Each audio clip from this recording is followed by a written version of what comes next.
Every farm has a story. When it comes to dairy farming, these stories are often only heard by the animals raised, the land stewarded, and the family that makes it all possible. Join me, Dairy Gal Val, as I interview individuals from across the dairy industry, both within the United States and across the globe, discussing topics like farm management, the food industry, ag business and technology, and most importantly, their farm story. This is the Dairy Hour Podcast. Hello, everyone, and welcome to today's episode of the Dairy Hour Podcast. I am your host, Val Lavigne, or Dairy Gal Val, and I am joined today by Stacy Rethman. And Stacy, how are you today? Hi, I'm doing good. Surviving the winter, so we're moving on. That's the dairy farmer's motto. We were just talking about this before we started. Like, we're surviving the winter, we're over it. It hasn't even been that bad of a winter, but we're just over it. And also the dairy farmer motto of "It's been a day," because it's been a day. It's only noon, but it's been a day. Most days dairy farming, it's been a day. So we're just gonna put that out there now. So Stacy, I don't know if you want to start by telling people a little bit about you. Okay. I am a fourth generation dairy farmer. I farm in Northeast Kansas with my dad and my mom and my grandma and grandpa, but they are taking a little bit more step back now. They finally decided at 90 it might be time to retire. I Not retire, married. Just slow down. Yes, slow down. Out there. Farmers don't retire, they slow down. He still likes to swathe in the summertime.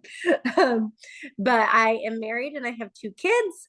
We milk with 8 Lely robots and our parlor as well. So we're milking right about 500 cows right now.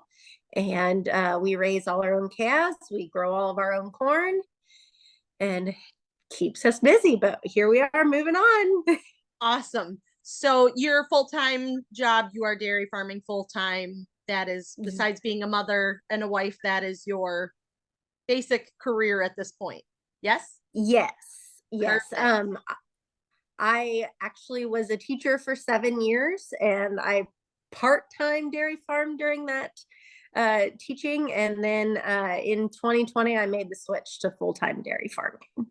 Awesome. So we'll dig into that more a little bit later. So do you you're obviously on your family's dairy farm, not your husband's farm, correct? Correct. Yes. Okay. My husband has worked off and on with us, but right now he's full-time with John Deere, so still in the ag industry, but that's not a bad thing. No.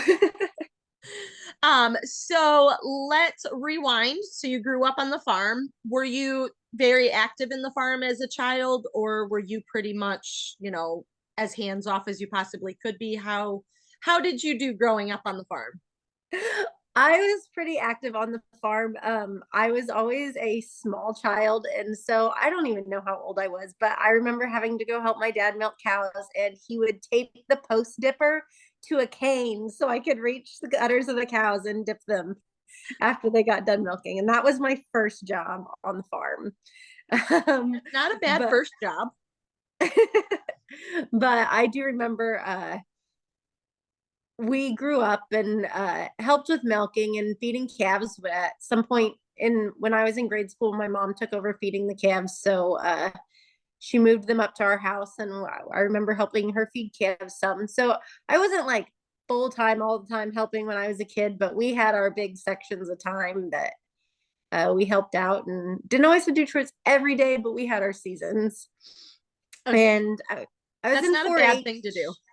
Yep. So we got our little breaks, and then we had to go back to helping on the farm again. I was in 4-H. We showed some cattle. I really enjoyed that, and I think that's one thing that really the connection with the cows that I got to make is what made me end up really liking the farm. And even though when I graduated high school, I'm like, I am not doing this.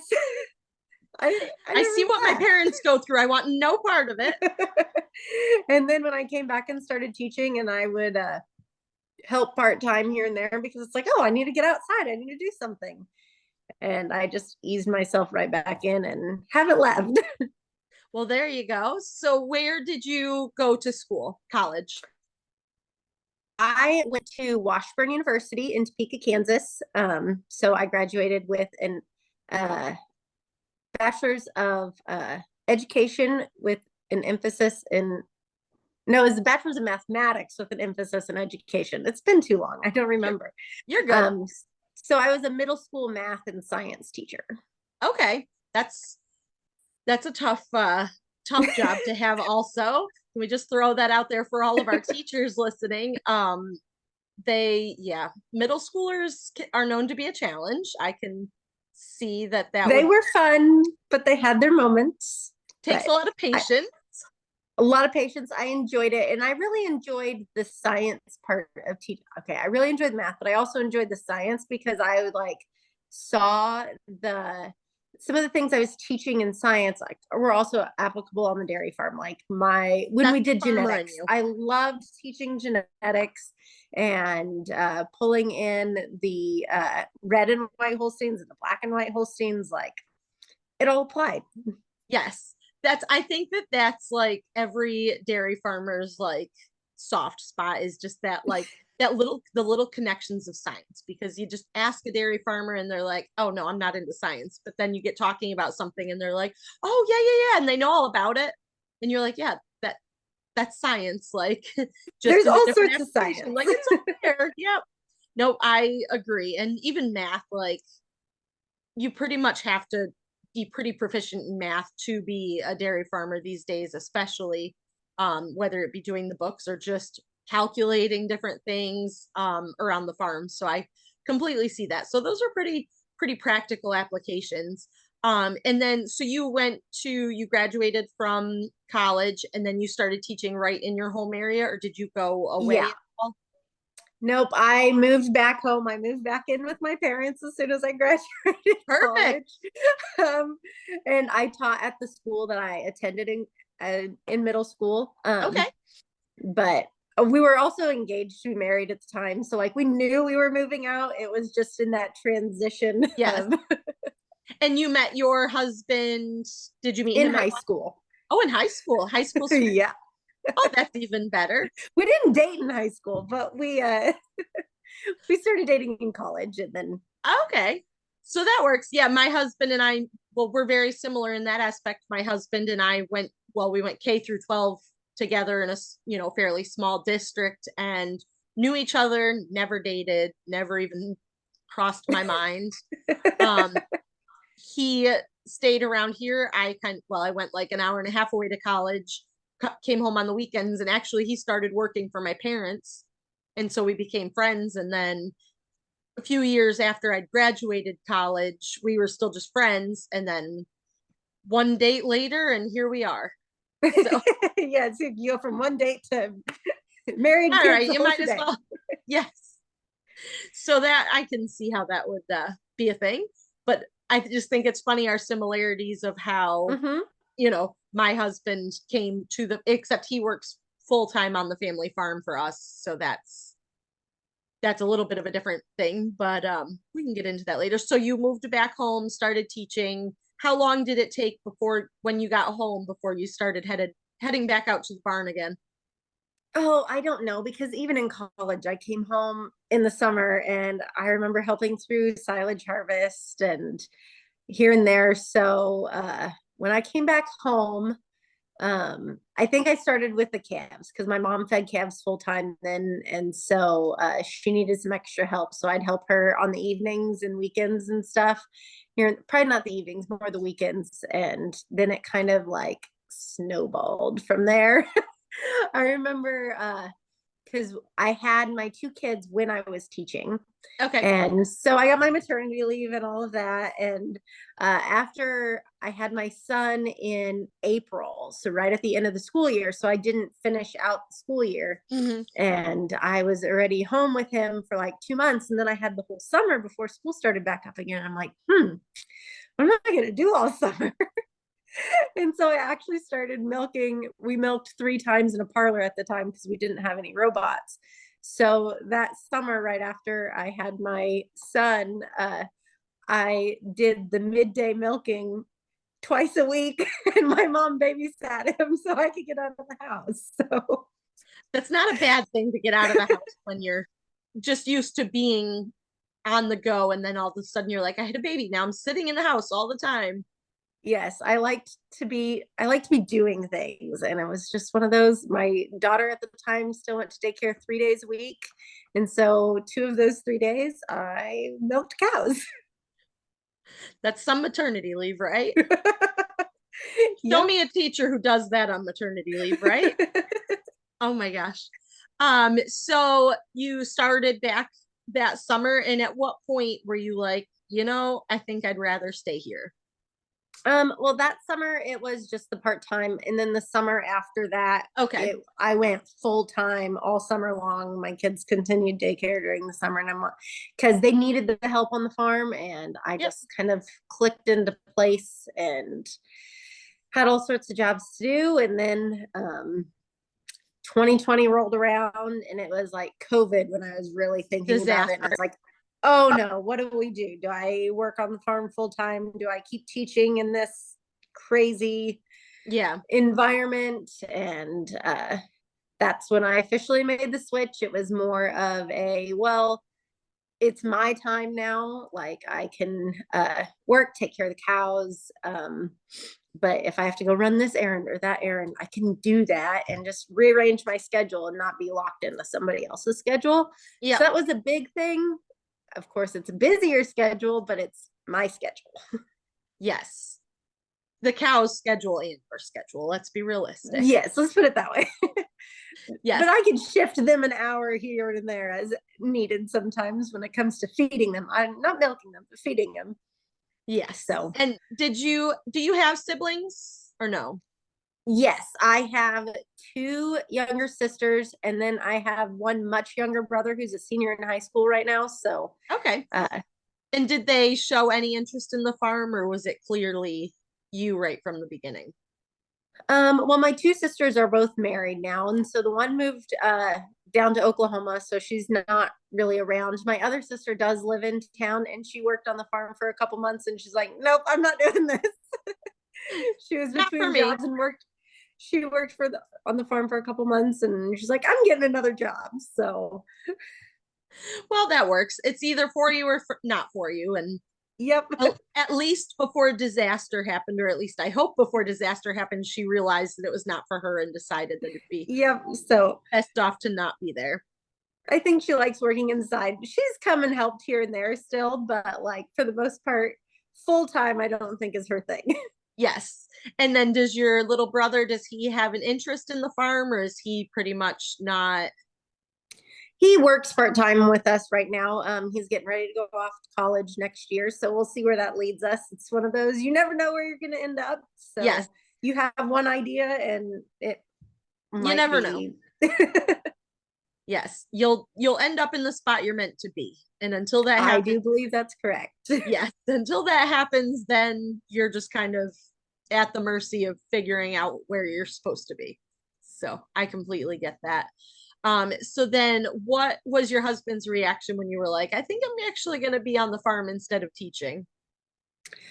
He was all pretty for it. Like he just wanted to make sure that I had that balance of time. Like, and I still struggle with that at times. Like, which direction do I balance my time? Because they say there's not really a balance of work from home life. It's which one are you devoting more to at a given time, and then you sway back the other way depending on the season. So, yes, I can attest to that. I definitely agree as far as it's you want it to be balanced, but it's always an imbalance. It just depends on which balance it's going to be in at that point in time. Yes. I think that's the right way to say it. If that makes any sense, it doesn't technically make sense, but in a farmer's mind, it makes sense. Or a mom. I think moms would probably. I think moms for sure. Yes, that's definitely a mom thing to have. It's the balance of imbalance. We'll call it that way for simplicity. So you went back to the farm full time, 2020, like fall of 2020 or summer of 2020. Summer of 2020. Okay. Mm-hmm. And at what point did you guys decide to go the route of robots? They actually started the robots in the fall of 19, so they had just started them up. And so I helped us start up for the weekend that I didn't have to teach. That one weekend we started up, and that was an interesting experience. Yes, they say that it can be quite a stressful time. Yeah, we actually went through startup twice because we started 4 robots in 2019, and then we started up 4 more robots just last January. Okay. So we've had all 8 for a total of a year now. Okay. So we started 4, decided we liked them, and we added 4 more. And the idea is to shut down the parlor completely. But right now we are heavily calving, and so it's like, we'll just wait and see. We'll cross that bridge when it comes. Yes. Yes. We were almost there this summer, and it's like, we have so many heifers coming in. We need to make sure we have a place to milk them and go from there. And it's easier to trickle them in once the other cows already know what they're doing, I've heard, than just be like, all right, all of you, let's go. It's robot time. Oh, for sure. So instead, it's like, here, we'll train these 2. Oh, let's put these 2 over. Yeah. Yes. Yes, I can see how that would be in your advantage, as much as it is probably still a pain in the butt to start the parlor up to milk. We have one guy that's like his job that he does, and he does great at it, and you don't change his schedule, and he goes in and he milks, because we're only doing about 40 right now. Okay, so yeah, it's a one-man job. It's easy and doesn't take too long, which is nice. Mm-hmm. Good. And so you said your husband's been on and off the farm with you. So, correct. You know, how is working with your husband? Oh, I always enjoyed it. We never had any issues, because my main job was always feeding, where he did a lot more maintenance and things like that. We only had the issues when I had to call and be like, I'm stuck. Can you come pull me out? Help, I got myself into a situation. Yes. Yeah, because I know some people don't have that. Some people don't have the ability to work well with their spouse, and some people do. So that's good that it seems like you, for the most part, do work well with your spouse. I think we do. We do very well. That was the hard part when he decided to go back to work for another company, John Deere. It's like, well, I'm not going to see you 5 times a day anymore. I miss you so much. Yes, that was a transition in and of itself. But yeah, I can see how that I had to remember those things that I was going to tell him throughout the day, so I could tell him. She gets out her notepad and scribbles down notes. Memo to self, tell him this when he gets home from work. Memo to self, oh, yep. Or you just call him every 30 seconds and be like, guess what? Yep, sometimes it was that, and sometimes I did put a note in my phone. Oh, I got to remember this. I love it.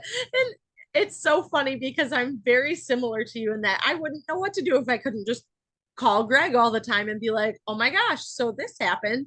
Oh, so this happened. Like, oh, what you doing? Yep.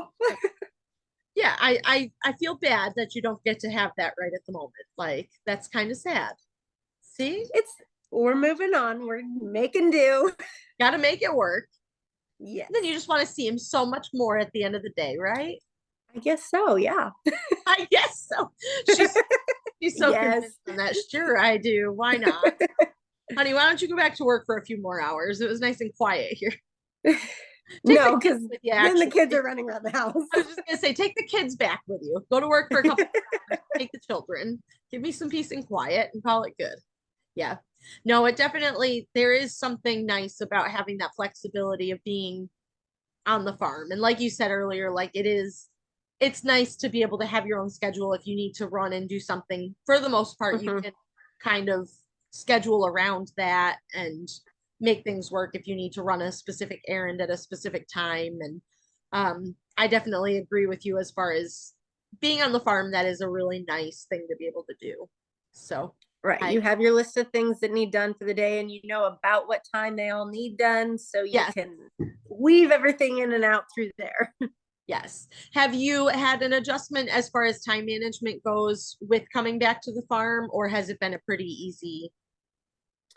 I have the adjustment of trying to make sure that we talked about the balance, but just making sure, for me, it's the burnout. Like, you know how you get into a certain season, like winter right now, or silage harvest season, or planting season, when there's so much that needs to be done. Mhm. And so I'm sitting here, well, I got to do this and this and this and this, and I'm at the farm all the time. It's like, whoa, whoa, whoa, I need to take that step back, rebalance my time back out. That's really the biggest adjustment that I have, or I'll burn myself out because Yes. I'll be so focused on one thing, that I say I have boundaries. I think those kids help me with those boundaries at times, especially because when I started, they were in daycare. So it was like, oh, 5 o'clock, I have to go pick up the kids. Yep. And so I do the early mornings, but come 5 o'clock, I want to say 80% of the time I'm home, 5 o'clock. And so that helps, like, just trying to maintain those boundaries that I set for myself. And even though farming's that 365 day job, it's like one day a week I don't go to the farm. That, and my parents know, and we work out our feeding schedule. So I feed these days, dad feeds those days. So this is my day I'm supposed to get off.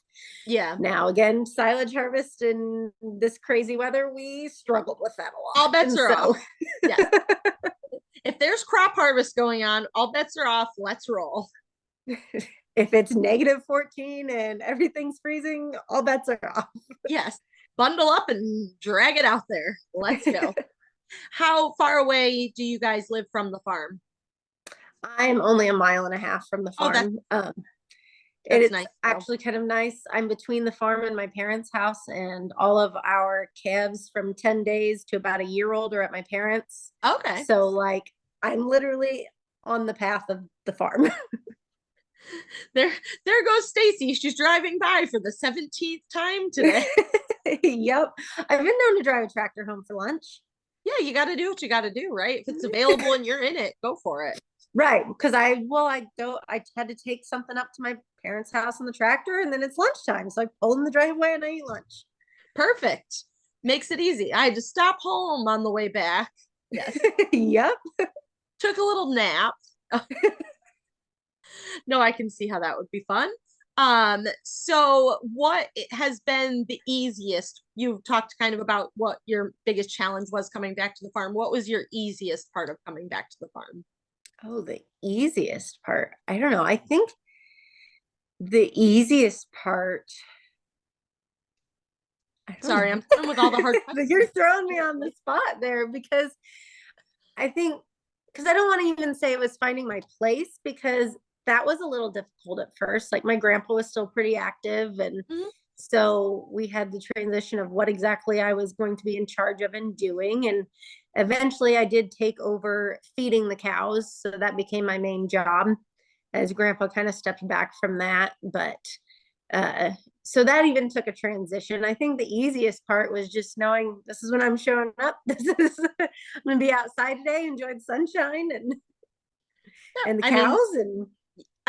Yeah, cows do make it easy most days to be on the farm. They're definitely, most days.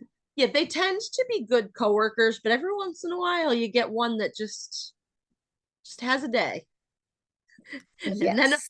and then all heck breaks loose. I always say, though, the cows never talked back like the students did. So accurate.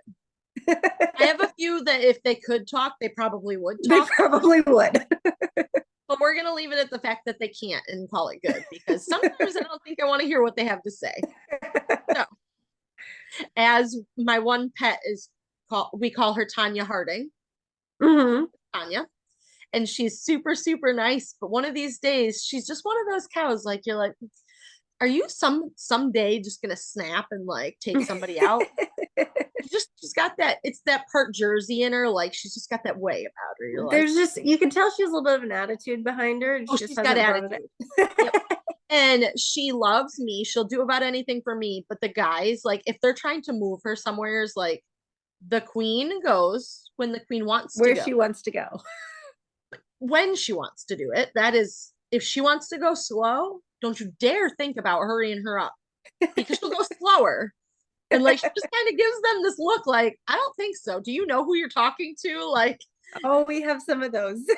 What breeds do you guys have? We are majority Holstein. We have like 10, 12 jerseys, and we have like 2 brown Swiss. The token other breeds. Yes. Yes. Yeah. We have red and white Holsteins as well. So I really like the colors that we do get in there. But our Holsteins are all registered while our jerseys and brown Swiss aren't. So they're also, we have some crosses in there as well. So Hey, that's fine. Our farm, we have a large amount of crosses, and people are just like, oh my gosh, what kind of cross is that? I was like, I couldn't tell you.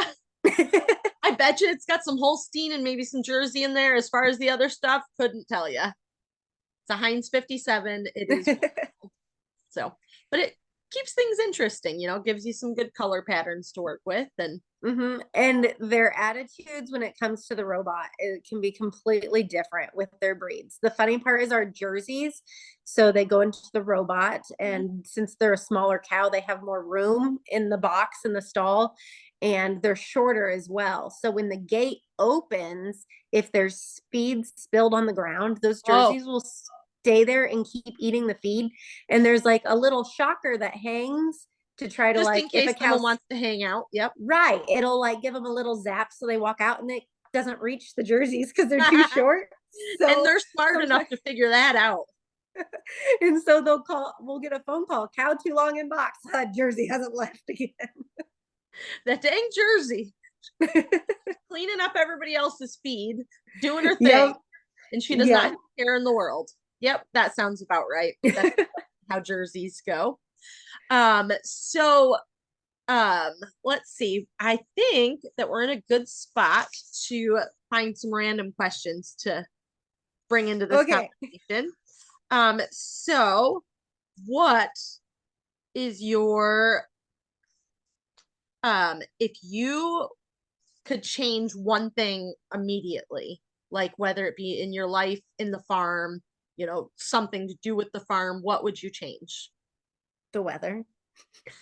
That's such a typical farmer answer. Well, if this cold snap would break, it'd be much better and life would be good. And then the second the cold snap breaks, it's on to something else. Yep. The weather. So you should have known that answer. Oh my gosh. Okay. So let's rephrase it then. If you won the lotto without saying anything, what's the first thing that we would notice? The first thing that you would notice, like a purchase that you would make, or I'd probably have a new feed tractor. Oh gosh. I like my house. I like my vehicles, but I'm in that thing like how many hours a day? And here she comes in the fanciest, newest model tractor. Stacy, isn't that a little overkill for feeding the cows? Just mind your business. It's fine. Yep. Legit. Well, the one we have right now doesn't have front wheel assist. I need front wheel assist. It's the little things in life we really need. Yes. I can see how that would be a good thing. Oh, and I guess we're gonna revert back. Sorry, it's been a day today. It's been a day. Having a day. Anyways, so you also mentioned that you do love to share your story on social media. Yes, I do some of that. So at what point did you decide to kind of really put yourself out there and start sharing on social media? Like what kind of came into your life that made you go, oh, I think I'm gonna start doing this? I had Instagram before I was full-time on the farm, and I'd share about mom life and stuff like that. And then once I started doing farm full-time, I'm like, this isn't like what I was sharing before wasn't my life anymore. Like it was a lot bigger than that. And so I started sharing about farm life, and I knew as I was making that transition that I wanted to share with people about how much we care for our animals and how healthy dairy products are for you. And so that really became my main focus, is trying to show people how much we care about taking care of our animals and all that we do to take care of them. And I followed some of our other really great dairy influencers, and so they kind of gave me some ideas as well. And so that really helped. And then I got involved with our dairy checkoff. Awesome. And so I now also do the Adopt a Cow program. So Very I cool. have classrooms all over the southern portion of our Midwest area that have adopted a calf from our farm, and they learn about dairy farming in school. And I'll send pictures and things of our cows and the calf they adopted. It's a really great program. And yeah, that is a really great program. We have some of that around us as well. And I love getting to see the different updates and how excited the students get about adopting that calf and doing things like that. oh, they are so excited for it. And I think instilling that knowledge of how much farmers care about what they do from such a young age for these kids is really important. And so that they know that the other people in this world that are creating the food for them care about the food they are eating and what is being produced. Yeah, and I think a huge part of instilling that, knowledge into especially the youth or just even parents of young children is like, we're moms also that are out there producing the food. Like, and I still haven't, I struggle with this disconnect, obviously, because I've always been on the farm, so I get it. But like, we're producing a food, but we're producing a food that our families eat as well. Mm-hmm. And I don't understand how people think that, we wouldn't care or put that effort into the food that we're producing. Exactly. Like, and with all of our setup, we go to the store and buy milk. Just we don't. Yes, we can drink it off our farm, but it's really yeah, hard to get out of the pipeline. So we go to the store and we buy the same milk that yes. everybody else does that we have produced. So it's not like anything magical or terrible is happening between when it goes from the farm to when it gets to the store. Like, Yeah, we're making it more available for you and making it all so you get the same product no matter which gallon jug you pick up, because dear God, if it wasn't homogenized, one person picked up one that was full of cream and the other one was missing some cream, it'd be quite interesting. So it's nice to be able to provide such a great, unified product even. yes. So that it, because especially being a mom, like picking up the same exact thing every time makes our life a lot easier, just knowing what you're gonna get before you get it. You know what you're going to get. You're going to know how Yeah. it's going to last in your fridge. Your kids aren't going to be like, this is different than the stuff I got last time. Yes. Right. That's right. nice, because that's the mom thing right there. The worst It looked thing you at can me a do is little, all of a sudden give them something that tastes a little bit different because it's skim milk instead of whole milk, and yeah. then you gotta I don't like milk anymore because it tastes different. Yes, that's what we're currently doing that in our household. The kids go to school and it's, skim milk there, and they're like, wow, I don't like the milk that the school has. Like, why can't they have good milk? And I'm like, because you're used to whole milk and You're used to whole skim milk. milk, and that to you is just completely out of this.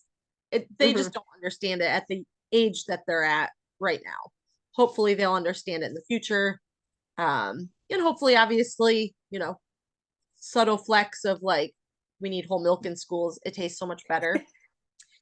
Just that subtle. We're getting there. They are moving ahead. I hope so.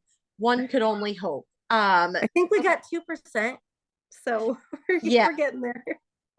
It's those little baby steps. Just gotta get that yes. extra 1.25% would be great. Yes.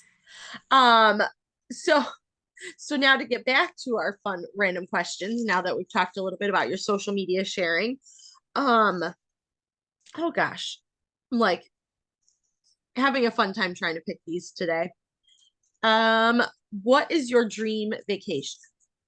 My dream vacation, I like the mountains. So like hiking, Colorado, Wyoming, like getting up, seeing the views. I'm all for a good view. I'm all for a good view. The heck with sitting on the beach in the sand. Let's go do some hiking. We've already covered that I'm not good at the whole like relaxing and doing nothing thing. So I mean, yeah, it fits. It fits. All right. And I've got, this is a tricky one for you. All right. Okay. If you could only have one specific dairy product for the rest of your life, what would it be? What's your go-to? Cheese. What specific Cheese. kind of cheese? Mozzarella, I think. I mean, it's a toss up between mozzarella and cheddar, but we do a lot of homemade pizza. Yep, And if it come down to it, I could put mozzarella on about anything. you could. I think mozzarella could go on everything. I do love mozzarella, and I do struggle with that cheddar mozzarella. Like, oh my gosh, which one would I rather? We have both, like in very large quantities in our fridge. So, Yes.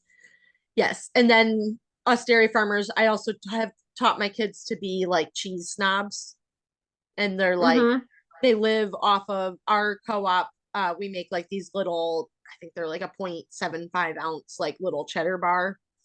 And my kids are like very particular about their cheddar cheese. And it's so funny because when I was a kid, which I mean, I grew up on a farm and stuff, but like when I was a kid, I was just happy to eat cheese. And my kids are just like, oh, but it's not the cheese that I eat. And I'm just like, okay, like that's just a subtle cheese flex that they've got going on. And they're very particular about their cheddar cheese. And I just think it's the funniest thing because how many kids in the world are just like, no, no, only my cheese. Like that. So, so I mean, there's that. Do your kids get all like, are they very, very My passionate? son is obsessed with his Parmesan cheese. He has to put the Parmesan on the pizza and on the pasta and on the noodles. Like, Yes, we call it sprinkle cheese in my house, and my kids also. We go through large amounts of that. And dear Lord, if you run out, there's problems. yeah, Problems. and don't you dare mix the Parmesan cheese in. It has to go on top. Yes. Or like we'll make mac and cheese, and my son is just like, I need sprinkle cheese on it. Like There's not enough cheese in it. I need literally loaded with cheese. cheese. Yeah, but it needs some sprinkle cheese. I'm like, okay, cheese it up, buddy. Like, go for it. I guess Protein. he's a petite little dude, so I guess like eat all the cheese, eat everything you can, eat everything in sight. See if you can, grow a little bit. But Yeah, that was actually a suggestion. My son was very small in his height and weight when he was 1 and 2 years old, and so we had to take him to a nutritionist. And she says, "Put your dairy fat in everything." Like we had to add whole fat to our whole milk for him to drink. load it up, get the boy growing. Yep, put butter on your bread and then top it with anything else you want, but make sure there is butter in it. That's great. Yeah. I think he just moves too fast. Like his metabolism just runs so high. But I think that my husband was the same way. And Mm-hmm. at one point, something just clicked, and then he is now 6'4". Like, so we're just gonna go with it. He'll hit that growth spurt at some point. So let's get more into inspiration. I know that you have some type of a little saying that drives you. If you want to share that. Yeah, I don't know if it's driving, but it ties back into our mom life work balance. Yep. I read somewhere sometime, it came from Nora Roberts. I don't know if you read any of her books, but she said somebody asked her how she balanced work life and mom life. And she said, well, when it comes to juggling in life, you have to know that some balls are plastic and others are glass. And so you have to know as you're juggling which ones it's okay to drop. And if you drop the wrong one, then you have a shattered mess. And so I think that really applies to my life and a lot of other mom lives. Like we just know that between the kids and the house and the farm and the cows, like we're not going to keep them all up in the air at the same time. It's not possible. And so it's okay to let some balls drop. You just have to know which ones are the right ones to drop. And then on any given day. Which ones don't? Yes. Well, I like that. That's a really good way of letting it. That's a good way of putting it. I like that because it really does. You have to know what the most what you need to prioritize most and treat with the most care and most even cautious, and know where to focus your energy instead of trying to focus. And maybe I should take a page in that for the week. And I'm gonna say, when I read that, it really stuck with me. It's like, you know that you cannot keep everything in the air. It's not gonna happen. So you just have to know what things can let go sometimes and what you really need to pay attention to. I like it. I like that a lot. So with that, a new segment that we're now doing on the podcast is guests from previous podcasts have left these questions for a future podcast guest. So the one that I have chosen for you is, what is the most rewarding part of being involved in the dairy industry for you? The most rewarding part of dairy industry, there's so much I like about it. Like, first off, the people. Like, I've been to conferences where I met you and part of our leadership program, and just knowing that you're around a group of like-minded people, like they're all wholesome and great, and we have the same goal in mind. It seems like all the time we all want to take care of our cows and create a nutritious product. Like, we all have that in our mind, but then at the same time, it's really rewarding to take care of the cows. Like, I am a cow person and I think everybody around me knows that. Like, I have my favorites. I have even the not so favorites. I like seeing them live and survive and enjoy their life in the barn. So just seeing them well cared for is a reward in and of itself. I agree with that. It's so nice to see them grow, thrive, overcome obstacles, and basically prosper under our care. It's really, and I think that it ties back to that. Like, I think it almost ties into being, that kind of a mom too, because it's the same. I feel this because I feel like you and I are on the same wavelength when it comes to our cows and like just being cow people. But you get that reward of watching your kids grow up, prosper, make, put the right decisions as they go through life. And I think that we also enjoy watching our cows go through and grow and prosper and quote unquote make the right decisions through life. So right. Well, it's just seeing a calf. Like, we have all of our calves and pins, and I have my favorites when they're in the calf barn, and watching them grow up until they join our milking herd. Just like, yeah, she's making 80 pounds, and she's only been milking this long as a heifer. Look at her go. She'll do great next year. I knew she was a rock star back then. Yes. I love it. That's awesome. Stacy, do you want to plug where people can touch base with you or follow your adventures? Yeah, I am mostly on Instagram at blessed.farm.mama. But you can also find me on Facebook, and I have TikTok, but I rarely post on there, and Instagram's better. Just excellent. And I will link that in the show notes so you guys can check it out easily and click on the link and give Stacy a follow. So Stacy, with that, I want to thank you so much for being a guest today on the Dairy Hour podcast. I really appreciate you taking the time to sit down and chat about farm life, mom life, and everything in between with me. It was an absolute pleasure to get to chat more with you. And I look forward to obviously interacting and seeing you more on social media and hopefully in person again at some point, because it's always really great to get to meet those, especially, I mean, everybody. It's great to meet everyone in person that you get a connection with online, but I feel like the farm mamas, like it's just so nice to go out and meet, like you said, people that have that like-minded way of life and like-minded goals. It's nice, and it is nice to have that support system. So Stacy, again, it was so nice to have you on, and we will talk to you all next week. Thank you so much. Thank you so much for listening to today's podcast. Please be sure to subscribe to be notified of future episodes and leave a review. You can find me on most social media platforms at Dairy Gal Val or online at dairygalval.com. Thank you so much for coming to the Dairy Hour.